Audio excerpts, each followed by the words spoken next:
नमस्ते बिहार, मैं हूं आपके साथ शिप्रा झा और इस बुलेटिन की शुरुआत करेंगे बड़ी खबर के साथ। पटना से इस वक्त की बड़ी खबर सामने आ रही है। नीट यूजी पेपर लीक कांड की जांच अब ईओयू की टीम करेगी। ईओयू ने केस को टेकअप कर लिया है। ईओयू एसपी के नेतृत्व में 8 सदस्यीय टीम बनी है। ईओयू गिरफ्तार आरोपी को रिमांड पर लेगी। मामले में अब तक 13 आरोपी गिरफ्तार हो चुके हैं। इस कांड में गिरफ्तार नीतीश कुमार बीपीएससी शिक्षक भर्ती परीक्षा पेपर लीक कांड में भी गिरफ्तार हुआ था और जमानत पर रिहा हुआ था। दानापुर नगर परिषद का जूनियर इंजीनियर यादवेंदु कुमार भी नीट पेपर लीक कांड में गिरफ्तार हुआ है। ईओयू कोर्ट की अनुमति से अभियुक्त को अब रिमांड पर लेकर पूछताछ की जाएगी। नीट पेपर लीक कांड से जुड़ी हुई एक बड़ी खबर इस वक्त सामने आ रही है। नीट पेपर लीक कांड की जांच अब तक पटना पुलिस कर रही थी और पटना पुलिस ने इस मामले में 13 अभियुक्तों को गिरफ्तार किया था, जिसमें एक महिला भी शामिल है। लेकिन आज इस पूरे घटनाक्रम में एक नया मोड़ आ गया है। अब आर्थिक अपराध इकाई यानी इकोनॉमिक ऑफेंस यूनिट जो बिहार की टीम है, उसने नीट पेपर लीक कांड का मामला टेकअप कर लिया है और अब इस पूरे मामले की जांच आर्थिक अपराध इकाई की टीम करेगी। आर्थिक अपराध इकाई के एडीजी नैयर हसनैन खान ने इसके लिए एक 8 सदस्यीय टीम भी गठित कर दी है और एसपी जो एडमिनिस्ट्रेशन है आर्थिक अपराध इकाई के मदन कुमार, उनके नेतृत्व में यह टीम गठित की गई है। आर्थिक अपराध इकाई ने इस बात का भी खुलासा किया है कि नीतीश कुमार नामक जो अभियुक्त है, जो नीट पेपर लीक कांड में भी शामिल है और जिसकी गिरफ्तारी हुई है, वो बीपीएससी टीआरई 3 पेपर लीक कांड जो हुआ था उसमें भी उसका इन्वॉल्वमेंट था और उसको आर्थिक अपराध इकाई ने गिरफ्तार किया था, लेकिन बाद में वो जमानत पर रिहा हो गया था। इसके अलावा इस पूरे मामले में एक इंजीनियर की भी गिरफ्तारी हुई है। कनीय अभियंता जो है उसकी गिरफ्तारी हुई है, जिसका नाम यादवेंदु कुमार बताया जा रहा है और वो दानापुर नगर परिषद में पदस्थापित है। अब इस पूरे मामले में आर्थिक अपराध इकाई की टीम जो अभियुक्त हैं उनको रिमांड पर लेगी। इस बात की जानकारी आर्थिक अपराध इकाई की तरफ से जो ऑफिशियल इंफॉर्मेशन दिया गया है, जो प्रेस रिलीज जारी किया गया है, उसमें बताया गया है कि जो अभियुक्त गिरफ्तार किए गए हैं उनको रिमांड पर लेकर इस पूरे मामले में पूछताछ की जाएगी। कई पहलुओं पर छानबीन की जाएगी और देखना होगा अब आर्थिक अपराध इकाई जिसने इस मामले को टेकअप कर लिया है, आज उसने बाकायदा इसके लिए अपने थाने में एफआईआर भी लॉन्च कर लिया है। मामले का अगरतन अनुसंधान भी करेगी आर्थिक अपराध इकाई की टीम। अब आने वाले दिनों में निश्चित तौर पर इसमें कई गिरफ्तारियां होंगी और किस तरीके से इस पूरे मामले का पटाक्षेप होता है, ये देखना दिलचस्प होगा। कैमरा पर्सन दीपक के साथ संजय कुमार, न्यूज 18 पटना।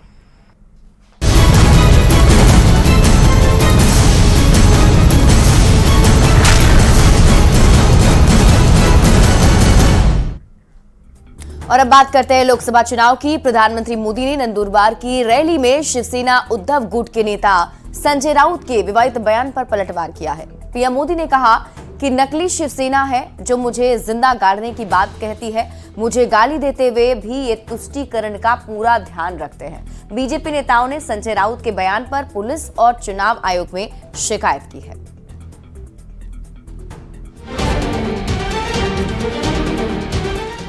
औरंगजेबाचा जन्म नरेंद्र मोदीच्या गावात झालाय, इतिहास पहा तुम्ही। नकली शिवसेना है जो मुझे जिंदा गाड़ने की बात करती है। जैसे जैसे चुनाव आगे बढ़ रहा है, वैसे वैसे नेताओं के बयान तीखे होते जा रहे हैं। आरक्षण, संविधान और मंगलसूत्र से आगे बढ़ते हुए चुनाव प्रचार में औरंगजेब की एंट्री हो गई है।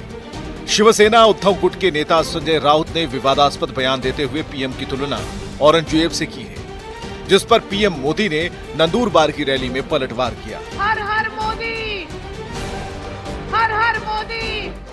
एक तरफ कांग्रेस है जो कहती है मोदी तेरी कब्र खुद देगी और दूसरी तरफ ये नकली शिवसेना है जो मुझे जिंदा गाड़ने की बात करती है।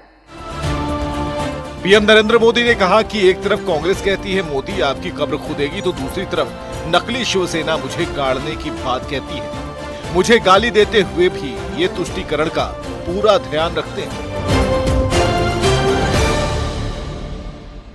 और मुझे गाली देते हुए भी ये लोग तुष्टीकरण का पूरा ध्यान रखते हैं।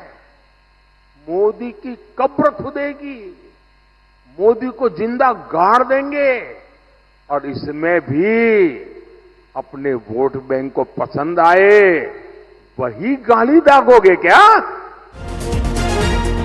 प्रधानमंत्री नरेंद्र मोदी ने जिस बयान को लेकर इंडी अलायंस पर हमला बोला, संजय राउत की उस बयान को भी जरा सुनिए। औरंगजेबाचा जन्म नरेंद्र मोदीच्या गावात झालाय, इतिहास पहा तुम्ही। दाहोद नावाचं गाव आहे अहमदाबादच्या बाजूला,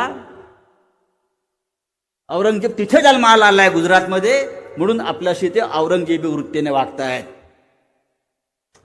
पण लक्षात घ्या, एका औरंगजेबाला या महाराष्ट्रामध्ये आम्ही काढलाय। 27 वर्ष तो औरंगजेब महाराष्ट्र जिंकण्यासाठी लढत होता आणि शेवटी त्या औरंगजेबाला आम्ही या महाराष्ट्रात गाडून त्याची कबर खणलेली आहे। तेव्हा नरेंद्र मोदी तू कौन है? तू कोण आहे? हा मराठ्यांचा इतिहास आहे, मराठी माणसाचा इतिहास आहे।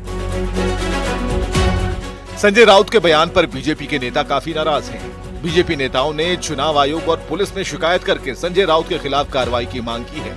वैसे अब तक का इतिहास बताता है कि विपक्ष ने मोदी को लेकर जब जब विवादित बयानबाजी की तब तब हार का सामना करना पड़ा। एक बार फिर संजय राउत के बयान पर पीएम मोदी पूरे इंडी अलायंस को घेर रहे हैं। Bureau report, news 18।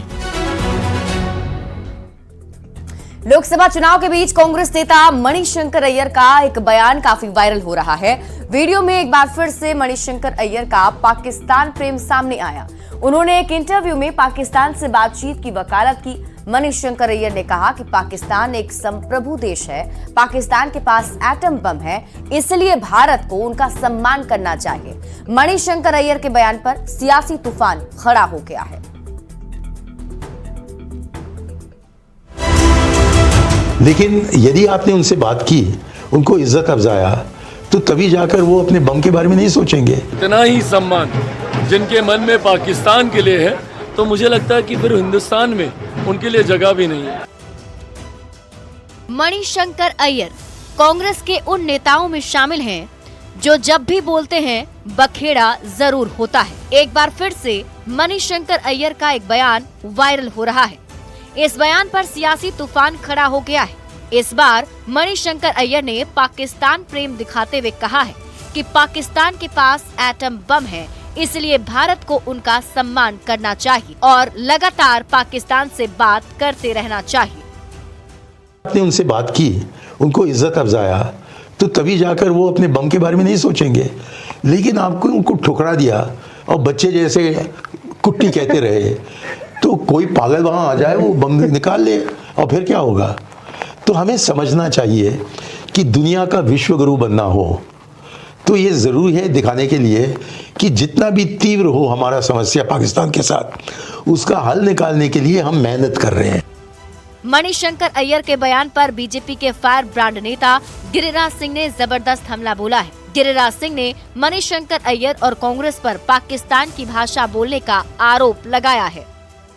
Rahul Gandhi, Congress, Manishankar Iyer Pakistan की भाषा बोल रहे हैं, जो पाकिस्तान आज खाने को मुहताज है।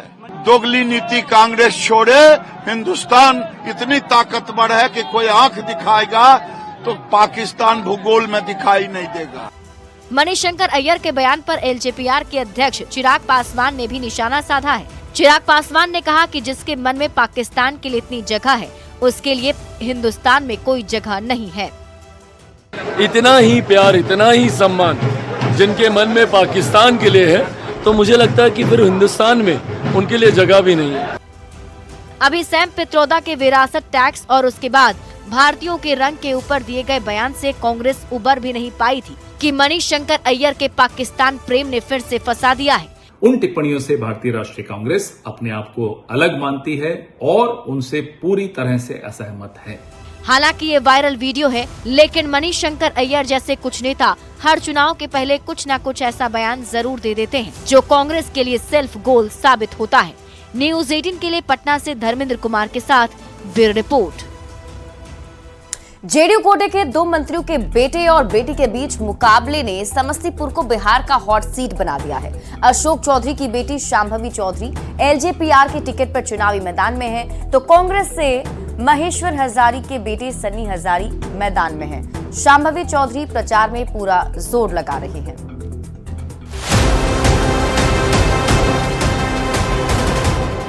कर्पूरी ठाकुर की कर्मभूमि रही है बिहार की समस्तीपुर लोकसभा सीट। 2024 के लोकसभा चुनाव में बिहार के समस्तीपुर सीट की चर्चा बिहार ही नहीं बल्कि पूरे देश में है। चर्चा की वजह है जेडीयू कोटे के दो मंत्रियों के बेटे और बेटी के बीच चुनावी मुकाबला।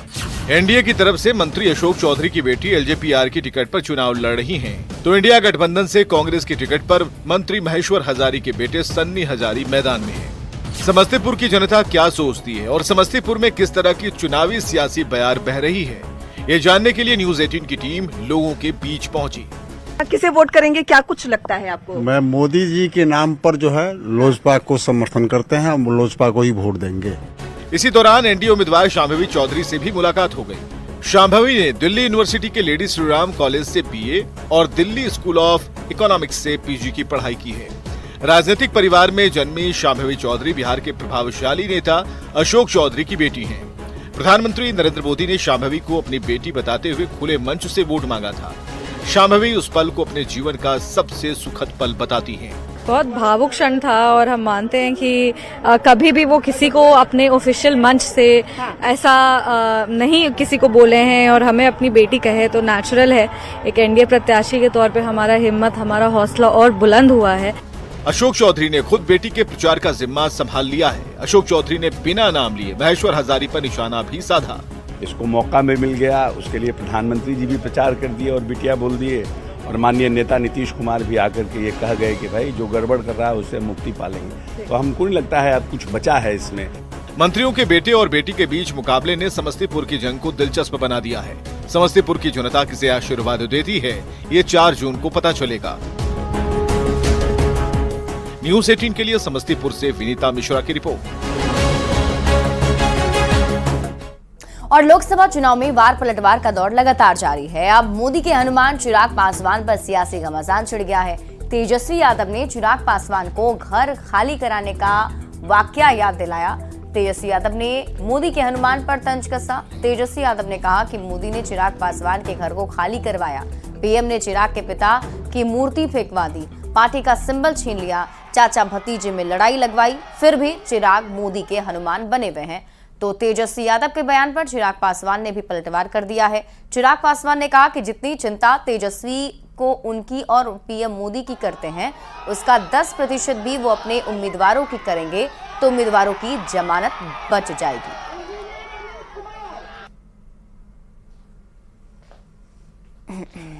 मोदी जी ने जो चिराग पासवान के साथ जो किया है, उनके पिताजी की मूर्ति को फेंकवाया, उनको घर को खाली करवाया, उनके पार्टी को तोड़वाया, उनके पार्टी का जो सिंबल बंगला था उसको छीनने का काम किया, उनके घर में चाचा भतीजे में लड़ाई लगवाई, फिर भी जो है चिराग पासवान जी मोदी जी के हनुमान बने हुए हैं। कोई भी खुदगर्ज आदमी अगर होता तो मोदी जी के साथ नहीं रहता। हम बार बार बोलते हैं कि जितनी चिंता वो हमारे प्रधानमंत्री की करते हैं, उसकी 10% चिंता भी इन्होंने अपने प्रत्याशियों की और अपने प्रदेश की होती तो इनके काल को जंगल राज के नाम से नहीं जाना जाता। आज भी अगर अपने प्रत्याशियों की चिंता कर लेंगे तो संभवतः वो अपनी जमानत तो कम से कम बचा पाएंगे। जितनी चिंता ये हमारी कर रहे हैं कि हमारे घर, हमारे परिवार में क्या हुआ, वो हमारी चिंता है और वो हमारी व्यक्तिगत चिंता है। ना उसका मेरे परिवार से ना उसका इनसे कुछ लेना देना है, ना मेरे प्रदेश से कुछ लेना देना। और यार रुक रहे एक छोटे से ब्रेक के लिए, जल्द लौटते हैं वापस।